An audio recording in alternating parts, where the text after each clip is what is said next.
There are a number of super moves and techniques in the Dragon Ball franchise. Some are well known and others are rarely used, but should be used more often. All of the moves done throughout the franchise are powerful, but some are clearly way more powerful than others. That being said, there are some techniques that are very powerful, but still don't see a lot of screen time. In this video, we'll be looking at some of the moves we need to see more of. Let's take a dive into the moves that aren't just a variation of Kamehameha.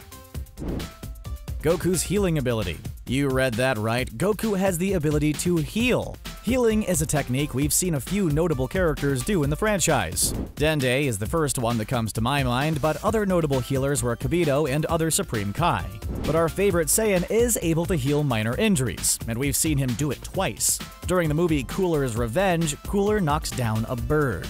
In a fit of anger and determination, Super Saiyan Goku takes that bird and heals it before it flies away. It's generally agreed, though, that movies aren't canon, so we see Goku do this again in Dragon Ball Super. In the Tournament of Power, Goku is able to resuscitate Master Roshi with his Super Saiyan God energy. If you look at these two instances, what looks like healing just seems to be Goku transferring his energy into others. It's kind of like when he gave his energy to Frieza after his fight. If Goku has this kind of potential, he could dish this out more often. It might have even saved a few of his friends' lives. To be fair though, they have Senzu Beans and the Dragon to revive fallen allies. Anyone who's seen One Piece can tell you the advantages of stretchy arms. Piccolo has an assortment of odd powers that make him an interesting character. As long as his head isn't damaged, he can regenerate and heal himself, making him ageless in a sense. His arsenal of ki-based attacks is among the most unique in the cast, with his signature move being the Makan Kasapo, or the Special Beam Cannon. Out of all of his attacks and techniques, his stretchy arms, or demon hand, is among the most underutilized. It's said that Namekians don't have bones. They're supported by cells in their body, and it allows them to regenerate and be pretty flexible. It also allows Namekian warriors to expand their arms to extend their reach. We've seen this power a total of 3 times in the entire franchise. In the 23rd Martial Arts Tournament, Piccolo uses this technique on Krillin. We see it come again in the Dragon Ball Z movie, Cooler's Revenge. We see it for a 3rd time when Piccolo uses his demon hand to restrain Frost. Not for nothing, but I think this technique is severely underutilized. Striking an opponent with a melee attack from a distance does give you some advantages. Telepathy is usually reserved for very mentally powerful beings. Goku is indeed powerful, but physically, not that mentally. Goku is so dense that he needs to count on his fingers to get to 1. Mental limitations aside, a power that we've only seen Goku use twice is his telepathy. Both of these instances are early in Dragon Ball Z. The first time we see it is when Goku speaks to Krillin telepathically to let Vegeta go during the Saiyan Saga. The other time is when Goku reads Krillin's mind to catch up on the event so far on planet Namek. Both instances involve Krillin, which tells me that this might not be a true form of telepathy. It could be argued that this is just a representation of Krillin and Goku's strong bond as friends. After all, Krillin and Goku have been friends since they were kids all the way back in Dragon Ball. Despite everything, Krillin is Goku's oldest friend, so it could be reasoned that they share a special bond. This probably explains why Goku doesn't use it for anyone else. Krillin isn't involved in a lot of fights after the Frieza saga, and he doesn't have this kind of bond with any other character. Not even Vegeta or his own son. Speaking of Krillin, we have a move that honestly should do a lot more damage considering its name and effect. Despite knowing the Kamehameha, Solar Flare, and Destructo disc, Krillin just cannot catch a break. A few sources say that the Destructo disc, or Kienzan, is Krillin's signature move, but the truth is a number of enemies have variations of this move. Frieza has the Death Saucer, a deadlier variation of the Kienzan, and is even capable of harming the user. Perfect Cell has also used this technique, however his genetic makeup is composed of all the Z fighters, including Krillin.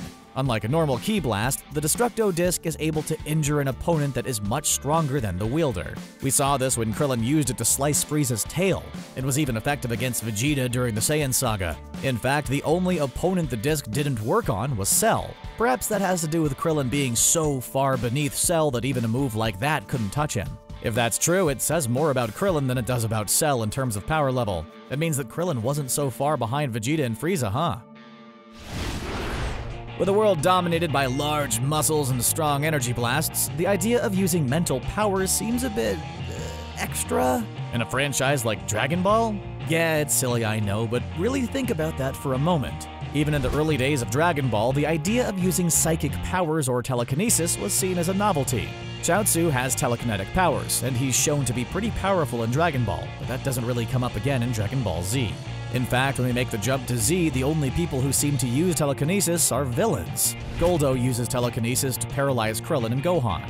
Frieza uses it to move mountains and even uses it to kill Krillin. Cell, of course, uses telekinesis to create his arena for the Cell games. When it comes right down to it, this power has a wide range of uses, and can be used in a number of ways, but it also requires focus and concentration. In a Dragon Ball fight, the combatants are normally zipping around one another. With a fight like that, it would be difficult to hold them in place for very long. Additionally, you would be better off firing a ki blast than taking the time to lift up a boulder and throw it at your opponent.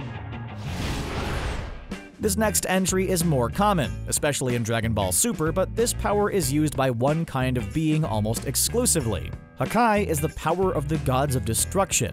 It allows them to, well, destroy. Outside of the destroyers, there are only a handful of powerful individuals who can use Hakai. Frieza proved that he could use it when he tried to kill Goku with it. Toppo also showed he had the ability in the Tournament of Power. Lastly, Goku has shown that he can also use this power. So far, Goku has only used this power once, and it appears only in the manga. During the Zamasu saga, after perfecting Super Saiyan Blue, Goku attempts to use Hakai on fused Zamasu. Unlike Beerus's Hakai, Goku's is slow and requires him to concentrate on one spot. This almost destroys half of fused Zamasu, but he uses Future Mai as a human shield, which forces Goku to stop. With the manga and anime still going on, it is possible that Goku will use Hakai more regularly. He's unlocked Ultra Instinct, a form that is said to surpass even the gods. Bearing that in mind, will Goku ever use Hakai again? It's honestly hard to say.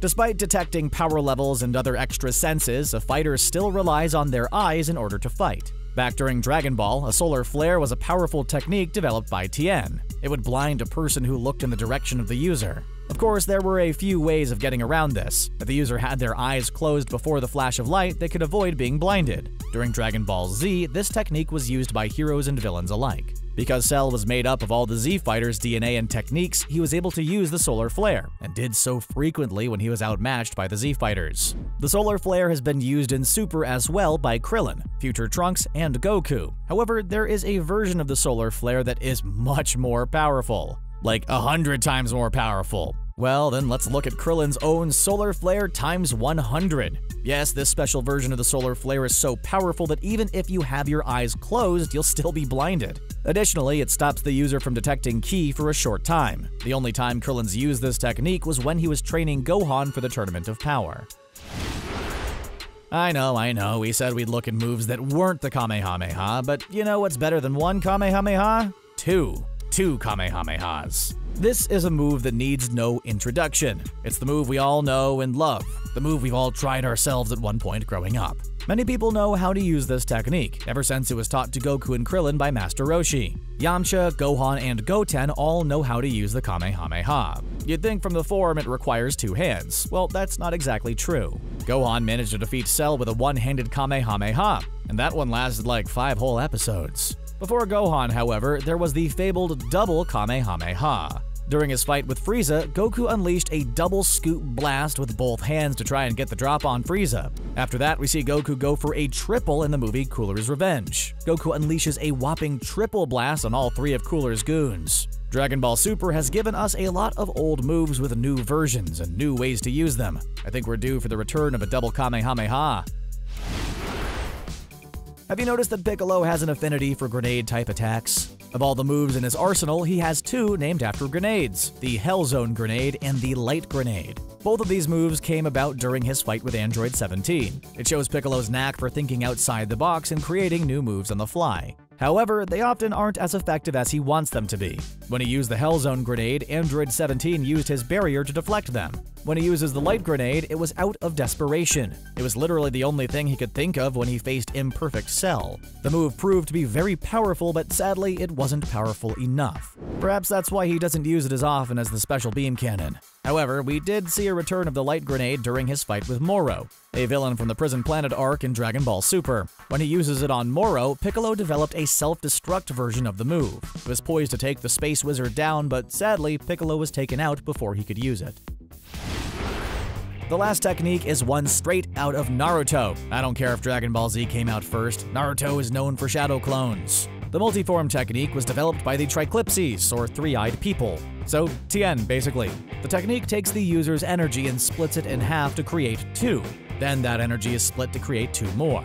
Basically, by cutting your power in half for each clone, you can create 3 solid fighters that can act in tandem with you. This technique was first used by Tien against Goku in the World Martial Arts Tournament. He must not have passed the technique along because the only other character to use this technique was Cell during his fight with Goku. The Multiform Technique is more of a hindrance because in order to do it, you have to split your energy up 3 ways. So unless you're much more powerful than your opponent, you'll be at a disadvantage. During Dragon Ball Super, Tien would use a stronger version of this move, one where the clones were more solid and acted independently. Still, teach that technique to Goku. A Goku who could go Super Saiyan Blue in Multiform would be a powerful combination. And those are just a few of the moves in Dragon Ball that could use more love. What'd you think of our list? Let us know in the comments down below what moves you think are underrepresented in the Dragon Ball franchise. If you liked this video, be sure to give it a like. Hit that subscribe bell icon to get more CBR anime content.